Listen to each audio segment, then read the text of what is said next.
Hello everybody, welcome back to the mini-series about breathing. We are already in chapter 2.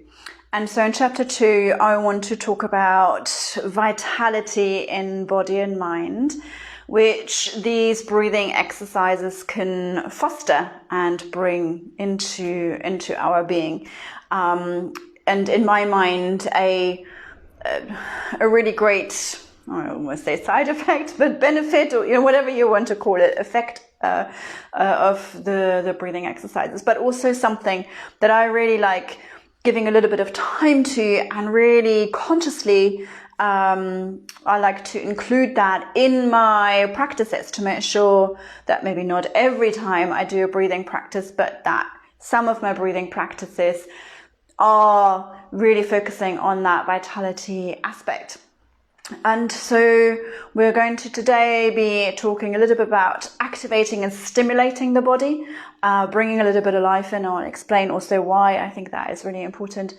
There'll be an episode on specifically the diaphragm. I already mentioned the importance of the diaphragm, the main breathing muscle, but that carries so much tension. And I want to talk about the role it plays overall in maintaining health in our system. And then I also want to talk a little bit more about clarity of mind as well, and how breathing practices can really help us kind of clear the headspace, gain some focus, improve concentration, calm the mind, calm the nervous system. So that will be an episode as well. So today it's about this kind of doing some exercises that might feel quite activating, a little bit stimulating in body and breath. Now, especially during times that we find maybe a little bit challenging, where we're suffering from a bit of overwhelm, where everything is a bit heavy, and maybe we notice there is a tendency in us that we're beginning to withdraw a little bit, kind of going a little bit into shutdown mode, where everything just seems too much. It's actually really helpful to bring ourselves a little bit more into activation mode, a little bit more into sympathetic mode in the nervous system. It's much more difficult to find, in fact, it kind of doesn't really exist, away from that place in the nervous system where we're close to shutting down, back to feeling all balanced and in a safe space. The journey there is actually via sympathetic mode. So that's why exercise can be really helpful. Movement, walking, fresh air, anything that actually gets you to do something, whatever that might be, a cold shower, preparing a meal, those kind of things. So from time to time, I really like to include some exercises in my breathing practices that go along those lines. You notice I'm standing up, so I want to show you a couple of examples. We won't do them as a practice, so in real life I would probably be doing each one about 5 minutes or so, depends on kind of what it feels like. But one can be standing up. So feet have got quite a comfortable distance, almost sort of, I don't know, width of my frame or so. I'm softening the knees off, and I start to bounce through the knees. I know you can't really see my knees now, but you can see me bouncing up and down, and that is coming from the knees. And then I let the whole body join in. If I'm guiding this, I would guide a bit of a scan through the body. But as you're doing this, that's what you could be doing, starting from the soles of the feet, going all the way through the whole body, and inviting one part after the other to run along as freely as it can be, to loosen it up, to let it dangle. And an option here could be to let the head and shoulders roll along and let them hang, or you might prefer that staying a little bit more in your vertical axis. Both is absolutely fine. And doing this for 5 minutes will have a nice vitalizing effect on our whole system. But what I then like to do also towards the end, maybe for the last minute, to invite the breath into it and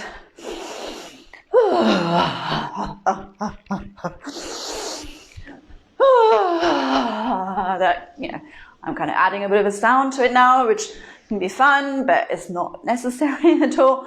Taking deeper breaths into it, kind of almost like as a way of saying, hello, breath, be part of this.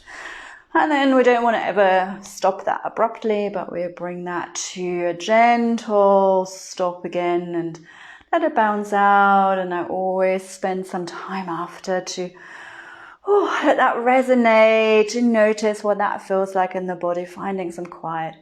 Feel free to kind of move and walk the legs out, whatever might be comfortable. And as a second exercise, and I love doing them in a combo, is similar. Feet there as wide as my frame, comfortable, and knees stay soft. But the movement this time comes from our axis.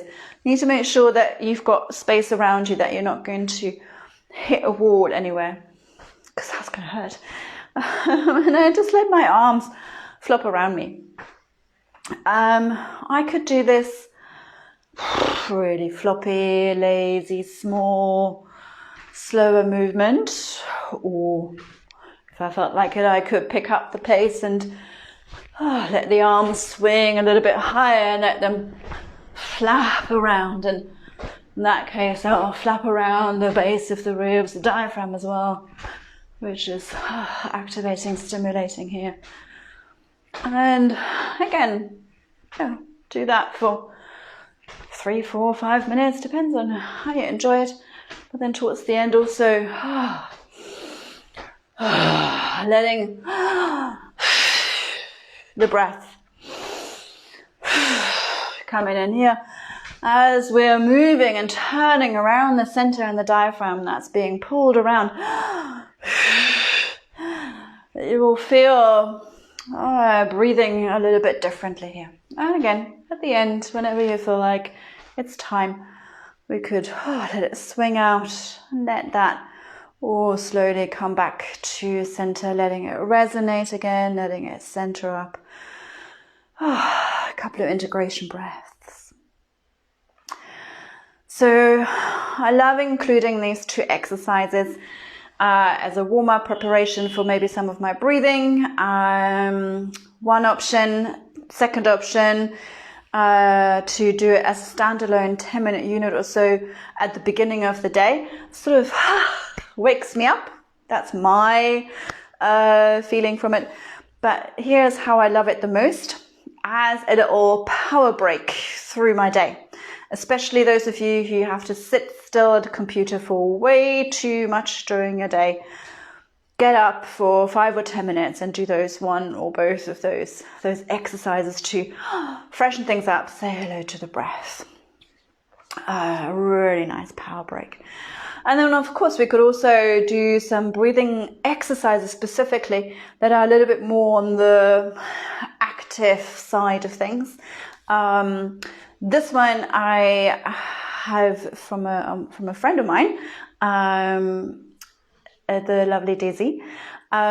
She shared this once and I thought, this is cute. I love this. So I hope it's okay that I'm sharing it. But I've been using this and as little mini, it's kind of like a mini breath practice. And so here's how it goes. Is we take 3 sniffs in through the nose, quite sharp and fast, bit sort of like a bunny, and then quite sharp out through the mouth. And I tend to do, maybe like 6 rounds of that, and then a little break, and then maybe another set of 6. So let's do 1 set of 6 now, if you want to have a go. So we can go together and straight away. Like I said, it's quite fast, so this is how it would go.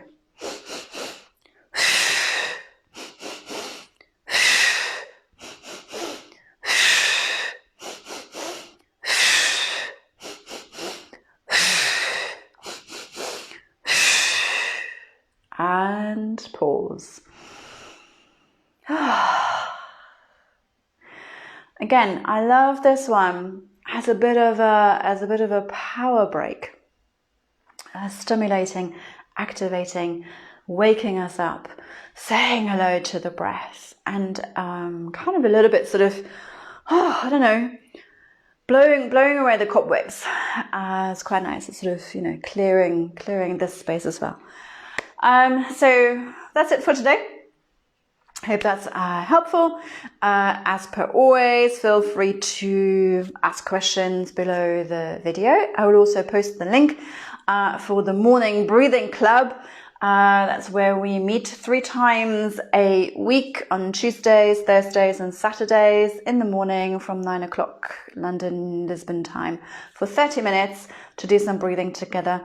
It's a monthly membership, which includes the entire archive of all past recordings from these morning sessions. And it's about 100 or so of them by now.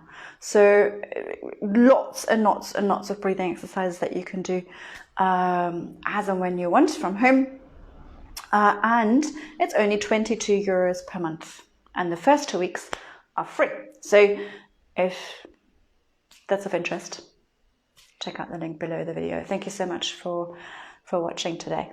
And I'll see you again. What day is it today? Wednesday. I'll see you again on Friday when I will be talking about the diaphragm.